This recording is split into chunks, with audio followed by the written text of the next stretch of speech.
the Atlanta Hawks made a trade for Dejounte Murray. They traded Gallinari and 3 first-round picks, and the Hawks got back Murray and Jock Lando. And they also made a trade, trading Kevin Huerter to Sacramento for Justin Holiday, Mo Harkless, and a future first-round pick. Now, how much better do you think Dejounte makes the Atlanta Hawks? Are they locks in the East to make the playoffs, a top 6 seed, or no? I'm excited. You know, you finally put Dejounte in a good situation, and I love Dejounte. You know, he's one of my favorite players. You put him in a great situation. You know, him and San Antonio, they kind of came to an agreement, so I like that. That was cool of San Antonio for him to come out and say, yeah. Yo, and San then Antonio Atlanta, did right. they're not. Atlanta's not in deep shit as other teams. You know, they before that made the ECF, and then even last year they made the playoffs. They lost in 5 games, but they were underwhelming. Yeah, underwhelming. So you bring in Dejounte, he's obviously going to help the defense. Automatically, he's one of the best defending guards in the league. He's going to help that playmaking. You know, give Trae Young another guy who can create and handle the ball. So that's something. And you can tell his trajectories. He's improved every year in the league. So you can expect him to not maybe be a knockdown shooter, but somebody that can at least hit a couple threes here and there. You know, he's always his mid range is improving. His package inside the game, his floater is improving. So he's improved every part of his game. So I like the move. You know, this backcourt is going to be really good. You put somebody next to Trae Young, so now he doesn't have to guard the best guard. You put Dejounte there, who can help. DeAndre Hunter is also another guy who, even though he's been hurt, you can see the improvements. You can see Nate McMillan put him in a lot of actions to help get his game going. He's another guy that can defend. So Argos can defend. Yeah, you get that. Dejounte's on a friendly, so you don't have to pay him yet. You know, so that's 2 years. That's 16, 17. That's somebody you can come in now. He can help and complement Trae Young. So I like this move for me personally. A lock. I probably was trolling when I said there was a lock before, but because the East is really tough. It's hard to really say who's a lock. But with Brooklyn crumbling, you know, I think Atlanta really has a strong chance to still be around that playoff range because they made the play last year. Go ahead, that's what I wanted. That's what I wanted to ask you, Riv. Talk to me. Miami, are they better than them? No. Boston? No. Philly? No. Milwaukee? No. Chicago? Chicago? Maybe. Now, so we can have a conversation about them. Yep. Maybe. What about the Cavs? Cleveland. That's what I was going to. Maybe. They're in that. You know what? They're in that conversation right there. Chicago, Toronto, Cleveland, Toronto's another team. Washington? Atlanta. They're better than Washington. Toronto with another year of development. Monte Morris, another development of one guy, which is the most important piece. Atlanta has Trae Young. Let's be real. Let's be real. Toronto's starting 5. At best, I'll give you 6 seed. That was my question to you. So at best, we're looking at a 6 seed. Yep. So who was 5? Who was that 15? It was Miami, Philly, Bucks, Heat, Celtics. No. And then the Bulls and Cavs. I feel like that their ceiling is the 5th seed. Now let me ask you this question, everyone here at the table. Now that you have Dejounte Murray, who clearly can play with the ball in his hands, and Trae Young does not have to have as much responsibility as a playmaker. Yes, Trae Young's still one of the best playmakers in the league. Now do we see Trae Young start to become more of an off-ball player where he's trying to run around the court, really tire out the defense, similarly to a Steph Curry, but do we feel like we'll start to see that more often? I mean, it depends on his conditioning. That should be the idea. I think Nate McMillan isn't going to force it first year because you have to build the type of conditioning for that. That's to go out there. Trae's working right now. Trae's working. That's like Curry didn't start doing that until like a little bit later. So it's a different type of conditioning for that. But I think you definitely get Dejounte because you want to put Trae Young in different actions. So you're going to start to see a little bit more of that. But I don't think it's going to happen right away. And also, I don't think Nate McMillan is as innovative as a coach as Steve Kerr. So I don't think that he's going to do that. But I think Dejounte will probably be more. But listen, let's be real. Like, I'm not a genius basketball mind in the sense for like a head coach. Listen, thank you. I appreciate that. Yes, I do know a thing or two about basketball. But as a head coach, I'm nowhere near the level of those guys. And it came to my mind, Dejounte Murray can have Trae Young running around the court and him just take the ball and hit him in the spots while they're setting pick and rolls, getting Trae Young, the best shooter on their team, open. That sounds like the best plan of action, especially with Trae Young being as prolific of a scorer as he is. I think the best plan of action is staggering the minutes. That's what I think. And when Trae Young, like let's say at the 6-minute mark, you get Trae Young to rest and Dejounte stays for another 3 minutes and he runs the show. The same way we seen OKC with Chris Paul and SGA, Houston with James Harden and Chris Paul. I think that's how they're going to play. Listen, you mentioned it, OG, early in the show. If you don't make a move, you are at risk at regressing significantly from last season to the next season. We saw that with Atlanta. They make the Eastern Conference Finals. They make no moves in the offseason. They're not even in the playoffs. They make the play-in, but they lose in the play-in. No, they lost the 8th seed to Miami. No, they lose in the play-in. No, they won. They won the play-in. They lost to Miami. Oh, you're right. But let me ask you this No, though, because you're saying that he's gonna alleviate some minutes for Trae Young, which I agree with. But then once Trae Young's off the court, how is their spacing looking? They don't have not nearly the shooting that you would want. I disagree. Bogey. Respect Bogey, bro. I guess. Well, you're saying when Trae Young's off the court? When Trae Young's off the court, Dejounte's running the one. no doubt about that. But you want those two on the court together as much as possible. DeAndre Hunter is a floor spacer?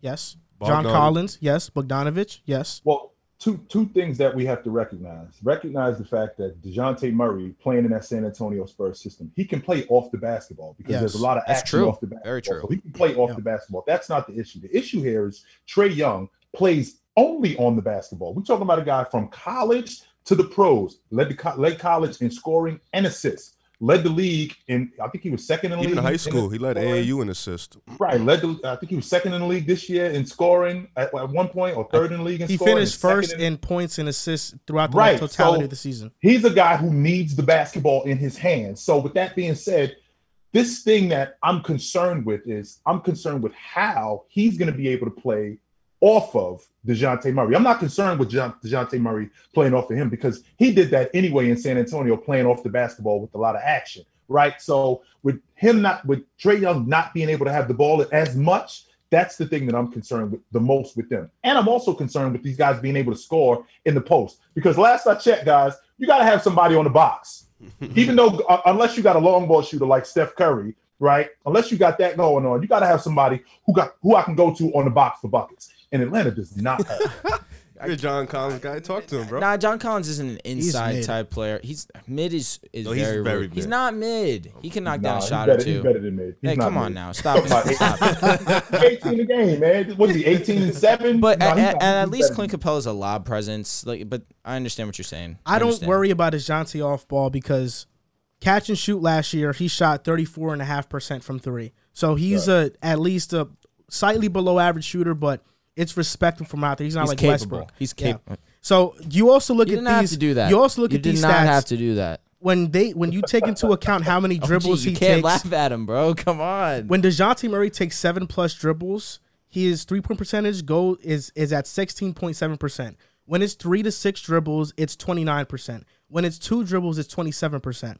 When it's 1 dribble, it's 37%, and when it's 0, it's 36%. That's not his game. That's Trae, and that's Trae setting him up. Exactly. That's what that sounds like right there. So that's that Trae means Dejounte can play very well off the ball, but I thought it was a bit too much to give for Dejounte Murray. I get that he's coming off an all-star appearance, but he's not going to be an all-star player, at least not make the team in Atlanta. I don't think so. Why? But you just called D'Lo an all-star caliber player. He hasn't made it in Minnesota. So I didn't say that D'Lo. I didn't say that Dejounte was an all-star caliber. I just said he wasn't going to make the all-star team. But you don't have to make the all-star team to be an all-star player. And it's also not that much when you're making or you're having an all-star type player who was an all-star make $16 million, $17 million for 2 seasons. And then he's going to get a max. That's fine. 2 years, though. That's 2 years. You understand that's 2024, 2025 That's not problem. that far away. And you just told us the money's going up, so the money isn't really going to look that. He won't make the All-Star game, so his money is going to go that much higher. So realistically, it's going to be a good deal. He's got to continue to perform also, because like you said, it's been one season where he was an All-Star, but it's one season. We've seen players get paid off of one season, but you're not getting upwards of $30 million. The last time we seen Dejounte as a second option, it was with DeMar DeRozan before DeMar departed to Chicago. He averaged 16, 7, and 5. That's what I think it's going to be in Atlanta. I don't see him averaging 20+ a game. I see him averaging 16, 7, 5. Still the second option here, though. Those are good stats. 16 is not enough. That's not enough for 3 1s. No, absolutely not. That's why I think it was too much to trade for him. That's not enough. No, we got to get more than 16 and 7, because if I'm giving you 3 1s, I'm essentially saying that I don't think any of those 3 1s that I'm giving you is going to be better than 16 and 7 over the next 3 years. No way. 16 and 7 is not enough. We got to do better than 16 and 7. What do you think, Griff?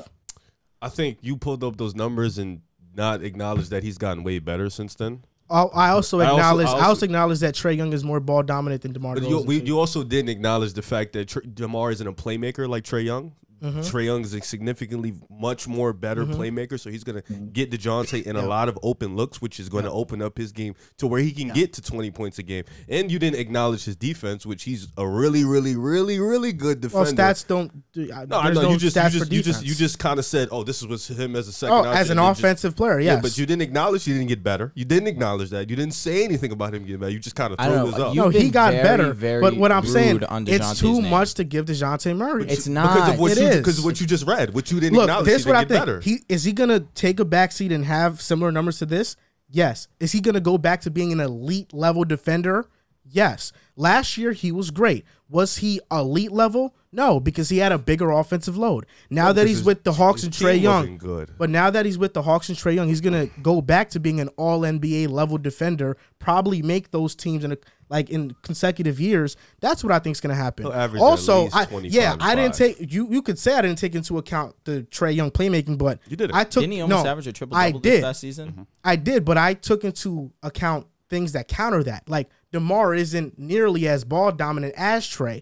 The San Antonio Spurs with DeMar and Dejounte didn't have nearly as many offensive options as Atlanta has currently. Well, yeah, and also so those are all things that wasn't as good as he was now that he was then. Is he not as good, or did he have significantly less opportunity? No, he just wasn't as good. No, I got a question. What's your question? Why did they trade him? I think they're trying to go into a full rebuild to get Victor Wembanyama. To me, I'm watching him play over the course of the years that he looked to me like a franchise one, like a guy that we can build this thing around. The thing is, when you're San Antonio, you understand that you're in a position where you need more than just what Dejounte Murray gives you. From what he said when they had the conversation, they want to go into a full rebuild. Like they don't want any starting over. Yeah, starting over from blank. They got the picks and they want to just start over. Okay. And I think they're tanking for Victor.